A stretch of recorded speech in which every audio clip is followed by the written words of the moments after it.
with us now, Anthony Ruggiero, former State Department official, and attorney Gail Trotter. Anthony, you know, it's a lot of the focus, obviously, because of the denuclearization is a central issue there. But how do you get across that bridge? And again, I think it's going to be economics. I think the economic potential of a North Korea, particularly a North Korea that dreams of one day unifying with their South Korean cousins. Well, I think we have to be careful. I mean, the United States is, in its past, has provided $1.8 billion in economic concessions to North Korea, and it didn't work. So what North Korea wants is they want security assurances, and they want to somehow keep their nuclear weapons. And that's because the two sides are very far apart, and that's why we're probably just delaying what likely is the inevitable, where both sides go back to what they were doing in 2017. So despite the communique, and again, I know that they've been written before, despite the potential sanctions that are still out there, despite the face-to-face meeting, you're saying nothing essentially in your mind has changed. The two sides are very far apart. I mean, what the Trump administration really should do is go back to the maximum pressure campaign, reinforce for Kim that it's not positive incentives, it's negative incentives, that this is what he's going to get until he's ready to denuclearize. And you know, that's what the U.S. can really do with its economy. All right, so Gail, we haven't given them $1.8 billion. We certainly haven't given them $150 billion. So you know, knock on wood, I guess. And we know that the current sanctions have been biting, that they have been pretty tough. President Trump came under a fair amount of criticism, however, for postponing those military drills. I guess the carrot or the stick at this point in your mind?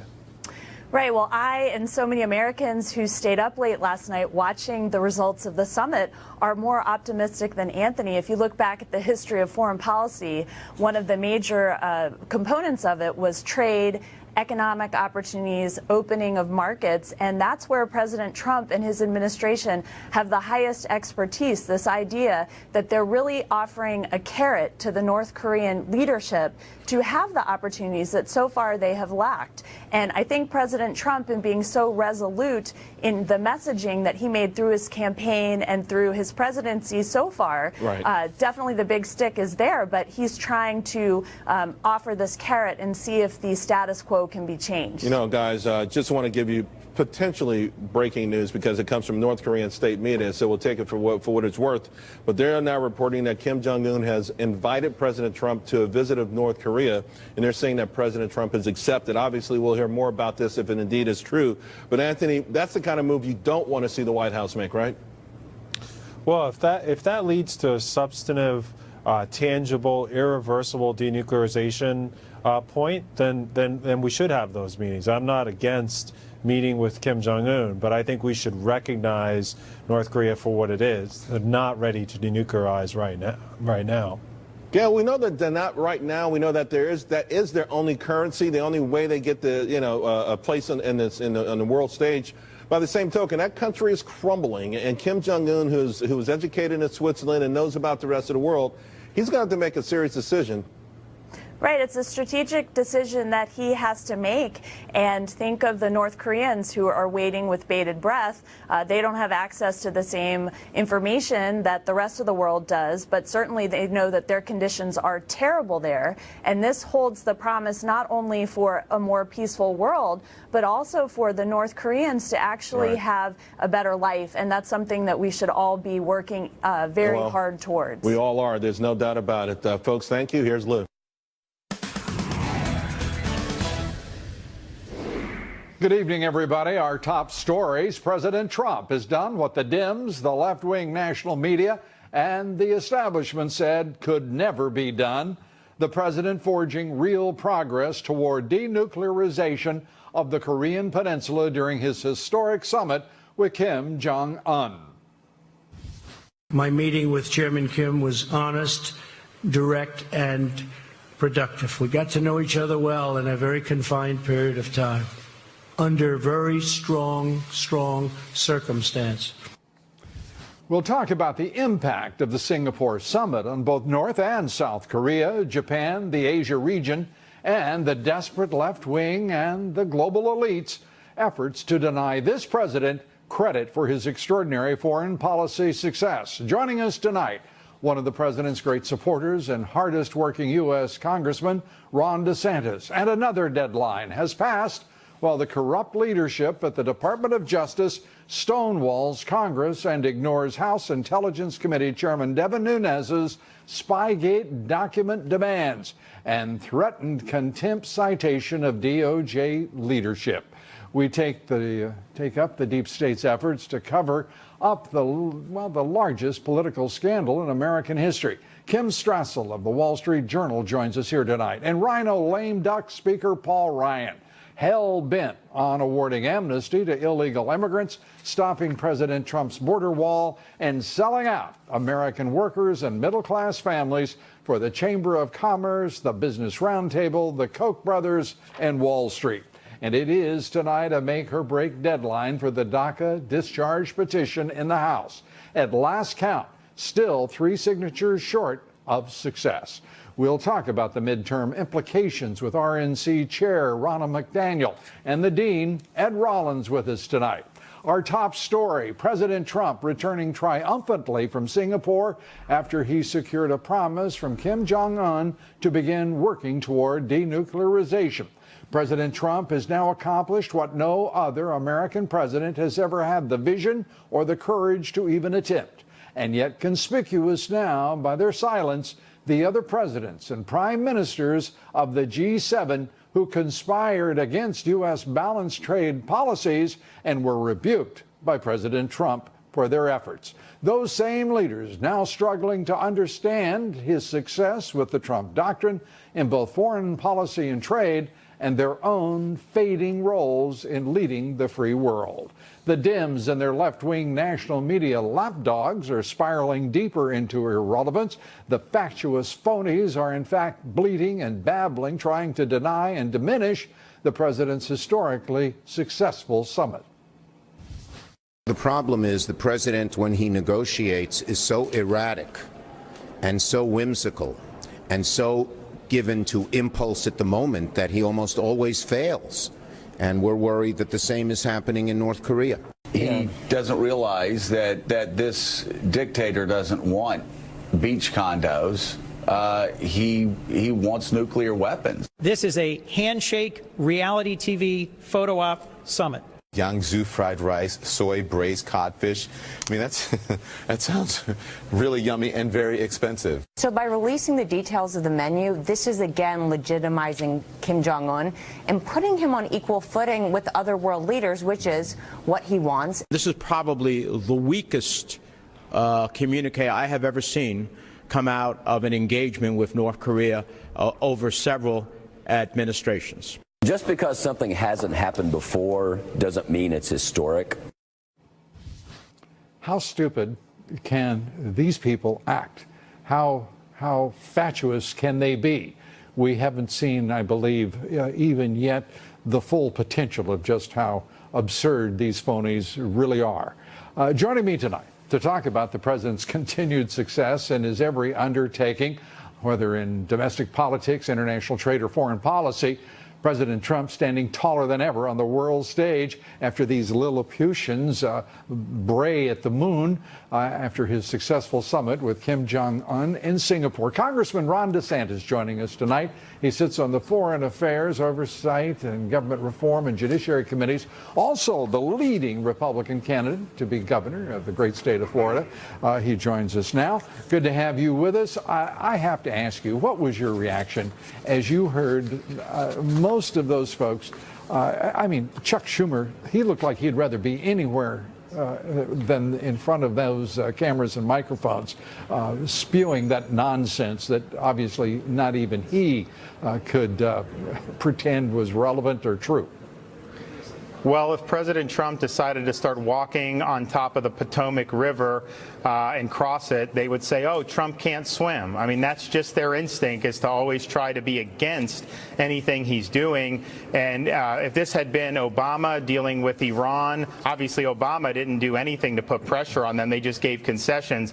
They all justified that. The foreign policy elite in Washington, by and large, justified Obama's actions. And now they're all lining up against Trump just because they don't like him and they're not giving him credit. The fact of the matter is the summit was historic, and it was a summit that was brought to bear by the leadership of Donald Trump and the pressure campaign that they exerted for over a year against North Korea.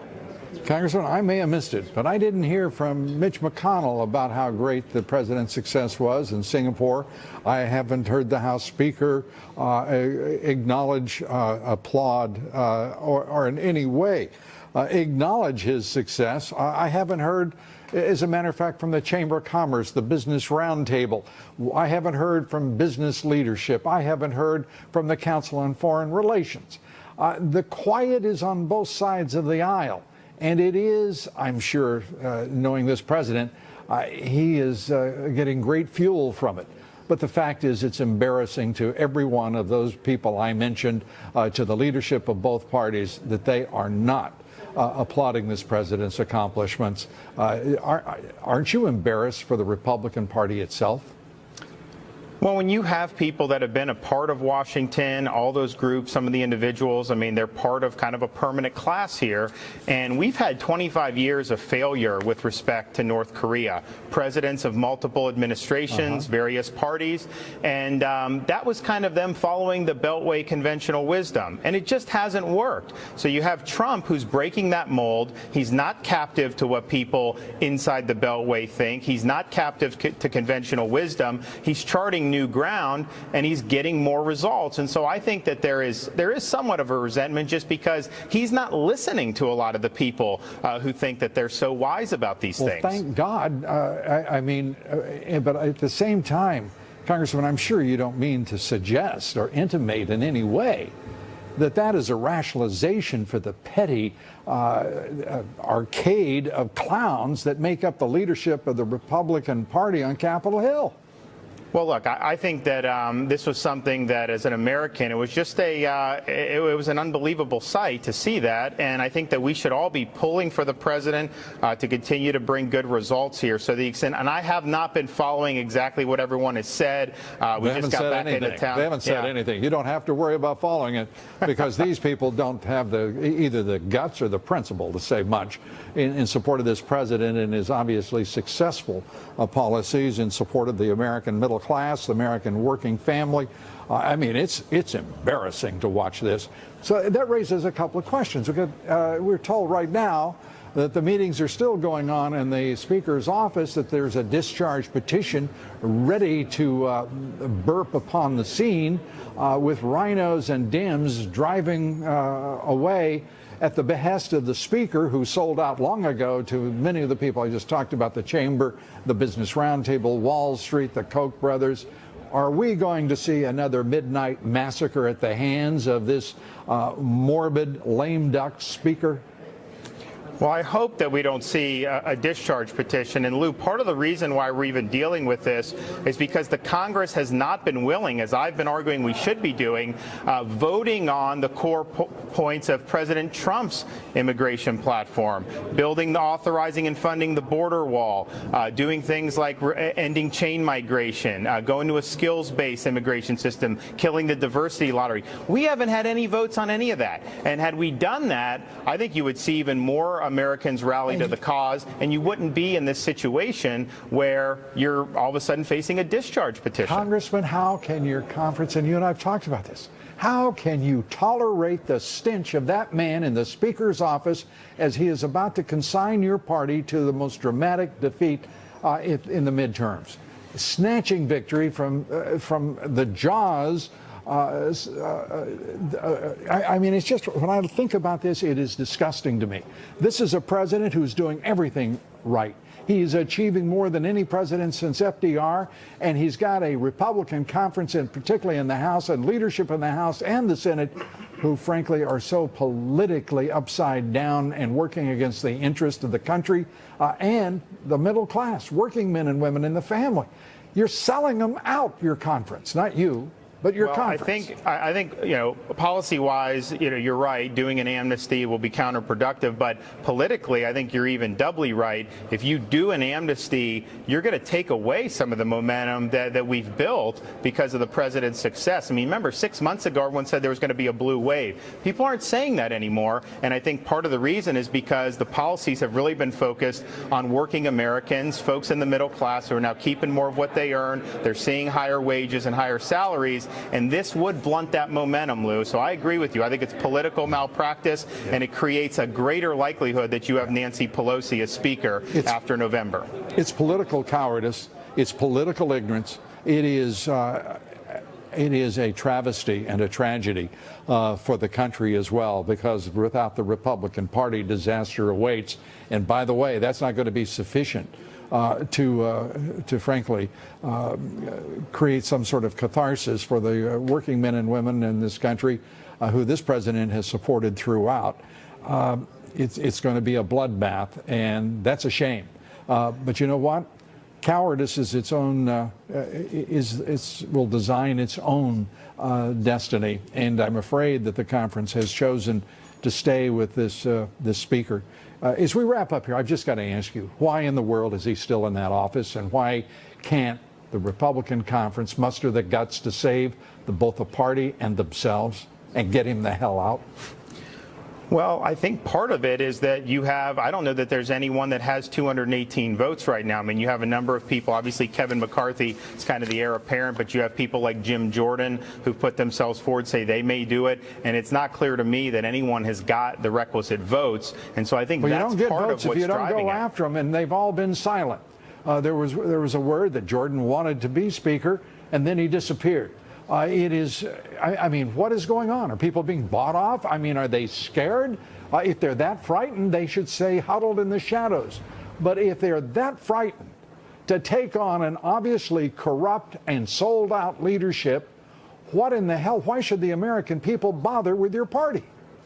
Well, I would give Jim, I think Jim is serious about it. I think he's just looking at it and say there's not a race right now. And he can't just force a race. I mean, it can't be just one guy. Sure he can. All he has to do is sit up and stand up on the floor of the Congress and call for a motion to vacate. One congressman, as you know, can stand up and demand that. You're right, but the question is, would that vote succeed or not? And I think that's an open question. It's Darwinian, isn't it?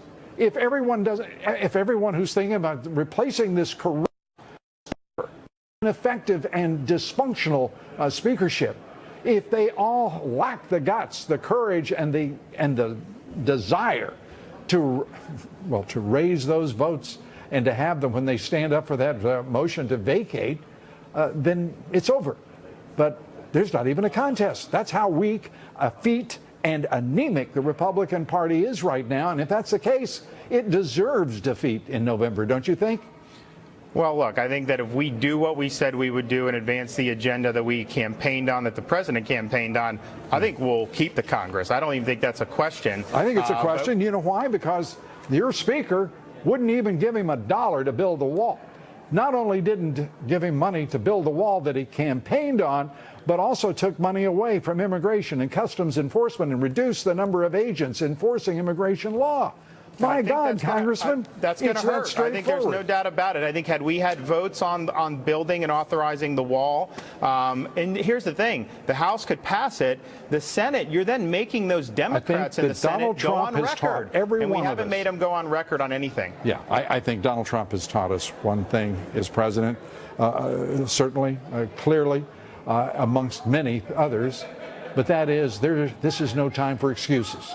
And excuses are no longer acceptable from anyone in Washington, whether part of the corrupt deep state or the establishment or the sellouts who happen to be running both the Congress and the Senate. Congressman, it's good to talk with you. We had a lot to continue the conversation about. We'll do that another time. I hope you'll come back soon. Thanks so much. Absolutely. Thanks, Lou. A federal judge has approved AT&T's $85 billion acquisition of Time Warner. After a 6-week-long trial, the judge rejected the Justice Department's argument that the merger would harm consumers. His ruling sets up a potential bidding war as well for 21st Century Fox, the parent company of Fox Business. We'll have a full report here later in the newscast. Also coming up, President Trump taking aim at a never-Trump rhino running for re-election. Well, more than one of them. We'll take that up in tonight's midterm primary races. We'll be talking with the chair of the Republican National Committee, Ronna McDaniel, here next.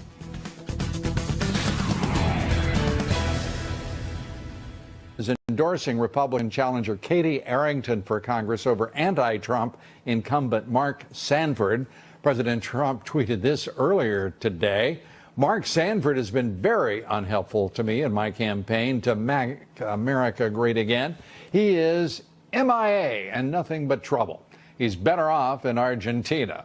I fully endorse Katie Arrington for Congress in South Carolina, a state I love. She's tough on crime and will continue our fight to lower taxes. Vote Katie.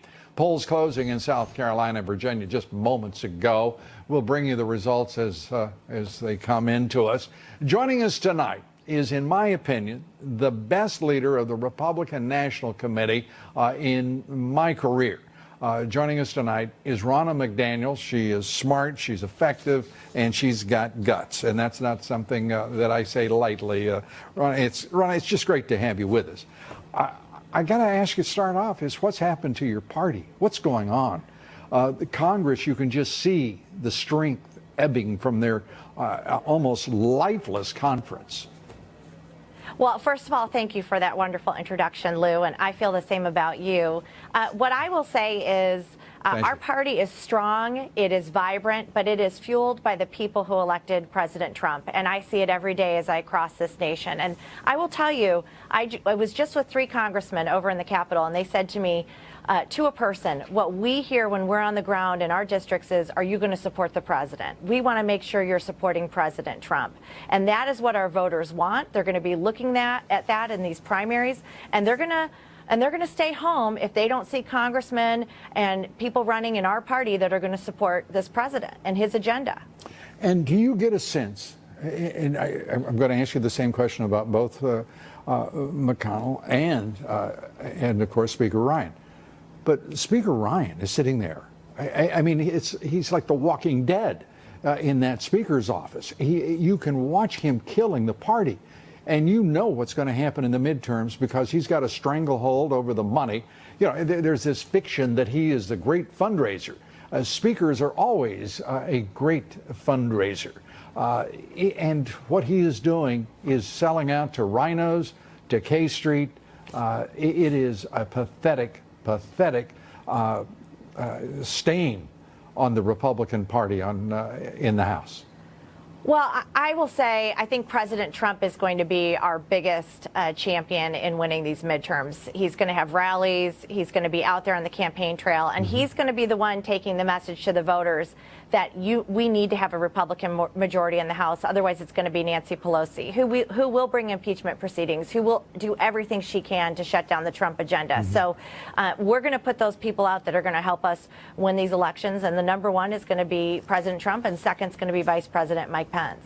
I couldn't agree with your, if you will, your triage priorities anymore. But why does it have to be despite a guy who's obviously sold out to Wall Street, to the Koch brothers, to the Business Roundtable, the Chamber of Commerce, because they're not one of them is a friend of the working man and woman in this country, the middle class family in this country. And one thing the president certainly has demonstrated, this is an administration for the forgotten man and woman in this country who until 2016 didn't have a chance in hell because our middle class was shrinking. Now prosperity is for all Americans. It's not just an expression or if you will, a dog whistle. It is really a president doing all of that while you've got a speaker who is talking about raising the retirement age to 70, who is talking about reducing Social Security, who is willing to cut back on Medicare for those 65 and older. He is tearing up the soul of the Republican Party at a time when this president is leading Republicans towards certain victory in November, despite the historic imperatives that suggest that it should be a time of defeat for the party in power. It is that Paul Ryan insists on meeting that historical standard rather than the entreaties of this president to win, win, win.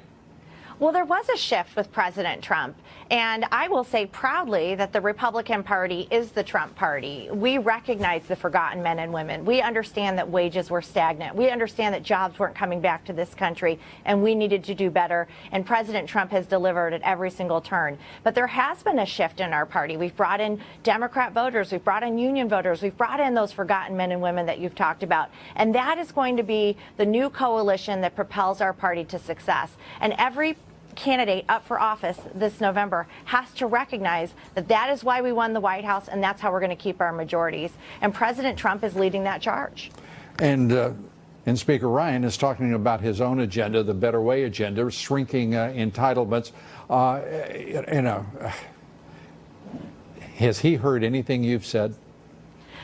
Well, I know that the president talks to the speaker often, and the speaker, the House has delivered some really good legislation this year. They obviously repealed Obamacare. We got the tax cuts through. We've got a lot more to do, and we cannot risk losing that in these midterms. So complacency is going to be our enemy, and anyone who doesn't embrace the Trump agenda and doesn't recognize the issues that propelled us to victory in the White House is going to be making a mistake. We've got to talk about jobs. We've got to talk about the economy. We've got to talk about fair trade. That's an important part of our success. We've got to talk about immigration and the wall and our borders, and those are going to be things that our voters are going to expect to hear from all of our candidates. And hopefully the speaker, if he's not too busy being obsequious to all of the lobbyists and the donor class in this country, heard you and will take the lesson.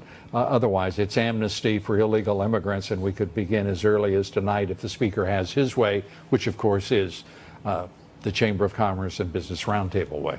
Ronna McDaniel, as always, thanks for being with us and being straight up with us. We appreciate it. Thanks for having me, Lou. Up next, Republicans may have dodged a bullet as a rhino effort to give amnesty to illegal aliens is facing a critical deadline. Will they meet it? We take that up with Ed Rollins straight ahead right here. What is Ryan up to? We'll take that up next. For over 200 be speaker. She gets it. She's working very hard for the Republican Party, and you've got then in the House Speaker Ryan, who's working against everything President Trump stands for, everything that most of the Republicans in that conference are working for. Well, Ryan's job is he should step aside, because obviously it's very hard for him, because he doesn't believe in the Trump agenda, to go out and tell the American public, you've got to elect a Republican majority so that we can continue to move the ball forward. We need to have a speaker who can push that agenda forward, and the agenda is the president's agenda, including what he just accomplished last night, which is the first step towards a gigantic changing of the dynamics of the world. We had two countries before the start of this thing that had nuclear weapons. Pakistan, who's not going to play, but Iran, which is a bad deal on Obama's part, and he now is bringing this deal in Korea, which was a threat, North Korea, which is a threat. He's going to accomplish it. There's no question that President Trump now is the leader of the free world. He is the strongest player in all of international politics. Geopolitics. He is the man. And balanced trade policy for the entire globe. It's not going to just be with the United States. Rebalancing world trade is a critical issue. He has taken on, he's doing now as president what he did as a candidate. He's defining the agenda for the entire world, and it is having an immense impact. Well, and it's only going to continue to have an impact. I mean, I can't tell you, I mean, you obviously know, what he accomplished last night, and every single network bashing the heck out of him except for Fox. Especially those idiots. Right, I mean, good God Almighty. These are the same people who said they couldn't win. I mean, you just go through the list of things they have wrong. And they bring on these people to criticize the president's successes, and they are most of them, nearly all of them, are the product of 30 years of failures when it comes to North Korea and foreign policy. Well, 31 years ago today, a president I worked for, Ronald Reagan, stood in front of the wall in Germany and told Gorbachev to tear down down this wall. And the State Department and everybody else told him he couldn't put those words in there because you would offend the Russians. And he said, hell with it. He wrote it himself. President Trump yesterday basically said, get rid of these nuclear weapons and you basically can play on the world stage and we'll help you. And that was very important. Very quickly, why not? You brought up the issue of standing up with a motion to vacate. Why in the world do the Republicans lack anyone of courage to stand up and do that and to challenge the Speaker? Well, the bottom line is the Speaker couldn't get the 218 votes, and all they need to do is stand up there and make the vote. The vote has to happen. One member challenges it. The vote takes place. It's what chased Boehner out. The threat of it chased Gingrich out, and it'll make the change. Then go behind doors and pick who they want as the next Speaker.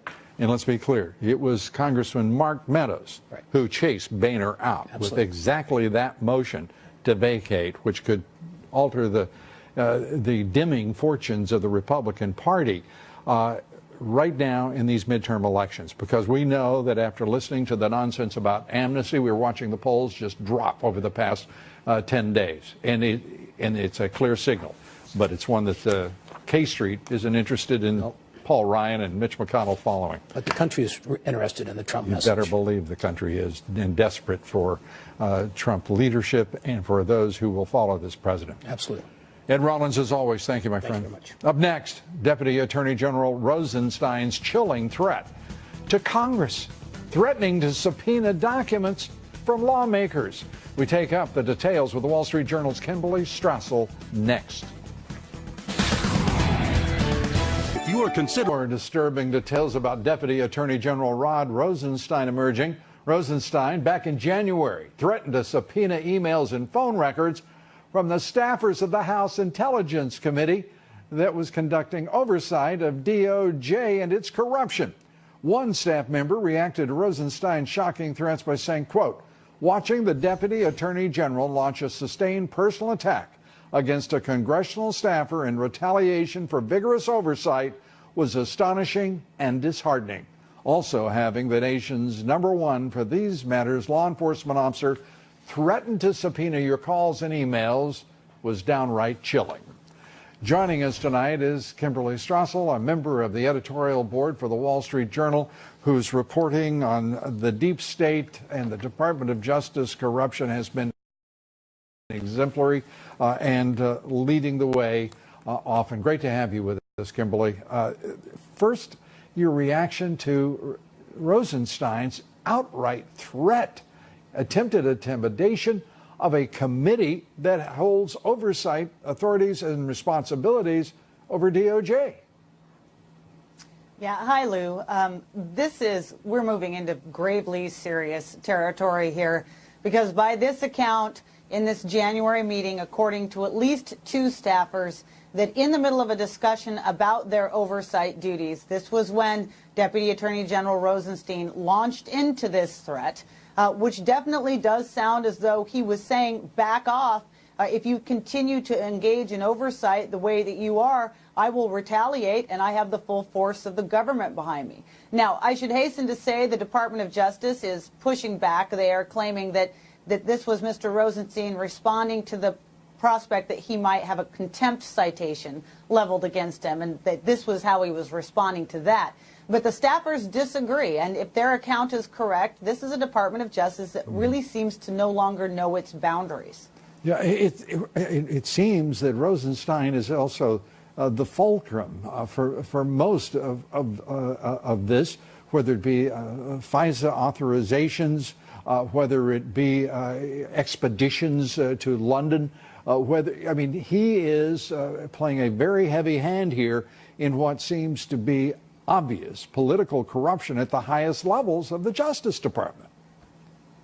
Well, here's what you would hope to see from a Trump Justice Department, by the way. These were people that were put in, just as they were in other agencies. They were supposed to go in and be reformers. But not only have we seen now this allegation of threats, but you've got a Department of Justice and FBI that have flouted subpoenas after subpoenas. Mm-hmm. They appear to be flouting one tonight. There was a new deadline from House Intelligence Committee Chairman Devin Nunes to hand over the details, let them see the documents related to this spy. who was monitoring and looking into the Trump campaign. It would appear we've now blown past normal business hours, that they're not going to comply with that tonight. So they've done that. There are the threats. There's the redactions where they continue to hide information. We just got a new letter from Senator Ron Johnson today showing how they had deliberately hid the names of different people involved in the investigation so that Congress couldn't investigate. And we have an IG report that's going to be coming forward Thursday. We're told that it's heavily redacted. I do not know that to be the case. I hear that is the case. But if it's redacted as heavily as is being suggested, we're, it seems to me, spiraling toward a constitutional crisis. And the only solution I see, Kimberly, is for the president himself to step in and say, this ends now, turn over all of the documents. It's a direct order from the president of the United States to an executive branch and its leaders to do so forthwith. Your thoughts? I absolutely agree. Declassify, put out there the documents related to this informant, put out there the documents related, put out the FISA application that was put forward so that Americans can see for themselves how the FBI handled itself in 2016 with regard to both the Clinton investigation and the Trump investigation, because it is evidently clear that they are hiding things and that they will never willingly hand it over themselves. Kimberly Strassel, thanks so much for being with us. And again, we applaud your work, your extraordinary reporting, and thank you so much. Come back soon. Kim Strassel. Thanks, Lou. Be sure to vote in our poll tonight. The question is, do you believe President Trump's America First foreign policy has rendered the Dems, globalists, and national left-wing media irrelevant? Cast your vote on Twitter at Lou Dobbs. We'd like to hear from you. Follow me on Twitter at Lou Dobbs. Like me on Facebook. Follow me on Instagram at Lou Dobbs tonight. Up next, you won't believe who left-wing fool Alec Baldwin thinks he can win against in the 2020 election. Much more straight ahead and nearly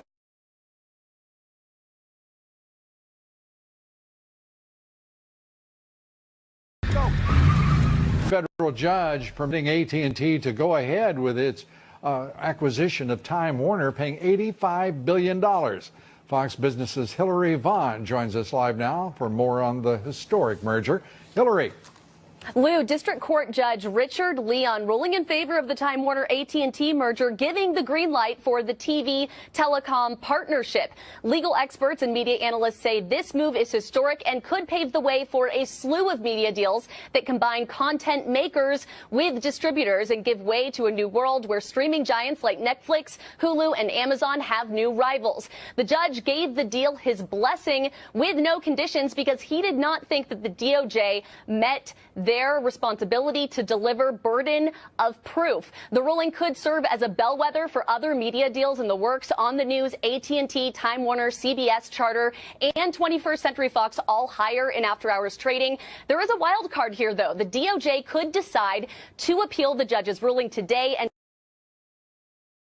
try to have another go before the deal is set to close by June 20th. But the judge had a sharp warning for the government if they don't let his ruling stand, saying, quote, "To do otherwise, I fear, would undermine the faith and our system of justice of not only the defendants, but millions of shareholders and the business community at large." The DOJ, though, isn't ready to walk away just yet. They released a statement on the ruling saying they believe the pay TV market will be less competitive and innovative with this deal. They say they're going to review the judge's opinion, look at all their options, and figure out what's next. Lou? Hillary, thank you very much. Hillary Vaughn from Washington. On Wall Street, stocks today closed mixed and very flat. The Dow down 2 points, the S&P up 5, the Nasdaq up 44 points. Volume on the big board, 3.3 billion shares. Anti-Trumper Jeff Bezos likes Dems, except when they tax him. Seattle's leaders have repealed the tax against big business because of the enormous political pressure from primarily Amazon. And a reminder to listen to my reports 3 times a day, coast to coast, on the Salem Radio Network. Up next, left-wing loon Robert De Niro put his Trump derangement syndrome on display at the Tony Awards. The president delivering a knockout blow. Gina Loudon and Vince Colonnese join us here next.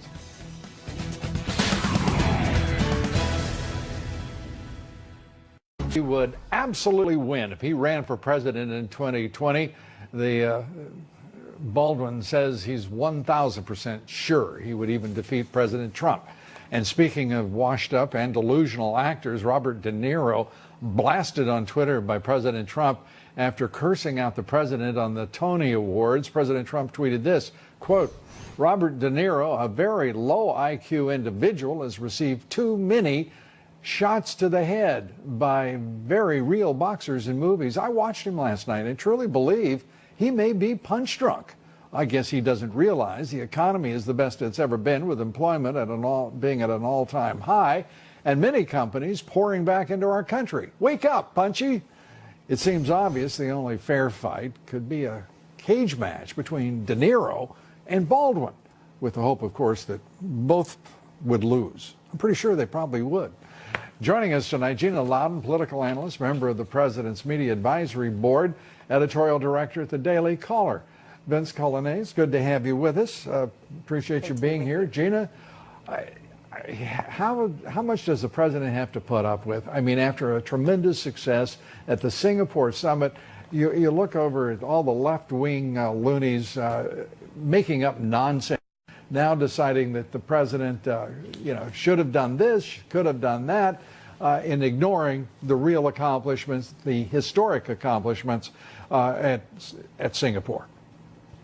Yeah, it's pretty pathetic, Lou, when people who are witnessing history in the art of the nuclear deal that we just saw orchestrated last night can't even recognize the vast fortune that has come at them as Americans at this point in time in history and what our president has done for us. I agree. They've got to be punch drunk, but they match their ilk of the coastal elites like Madonna, who talked about blowing up the White House, Kathy Griffin, who held the severed head of our president, and nothing was really done about it. And the list goes on and on. Lou, I think that the two of them, Alec Baldwin and Robert De Niro, should probably team up and run together on a ticket, and they can just drop F-bombs all the way to Election Day when the bomb is dropped on them, that they lose big, because there's no chance they would ever have against our amazing president.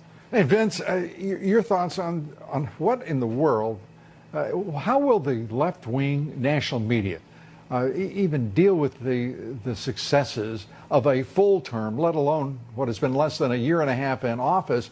By the time we get to the elections in 2020, this president will have run up a record that will suffocate the left. Yeah, and meanwhile, they're going to look at wherever they can, under any rock they can, to find some sort of vulnerability to go after the president. And that speaks to the deep contempt of the American media for the president. The truth is, look at the North Korea summit, this in Singapore. The president of the United States, by and large, knows more about this subject, North Korea, than almost every single person who's been on television commenting on that very thing. Yet they judge him in a very negative way for it. And the truth is, he's been on that, specifically that issue, for many decades now, speaking about nuclear proliferation, the threat of North Korea, and has received really extensive briefings inside the White House, including from Mike Pompeo, in the lead up to what I thought was a very well-orchestrated and well-executed meeting with Kim Jong-un. I think we're clearly in a better position today than we were yesterday. It's hard to see any other result from that. Yet you have so many people sort of hectoring him from the press because they have such low regard for him. They think they're so much smarter than he is when there's just no evidence. It's no wonder.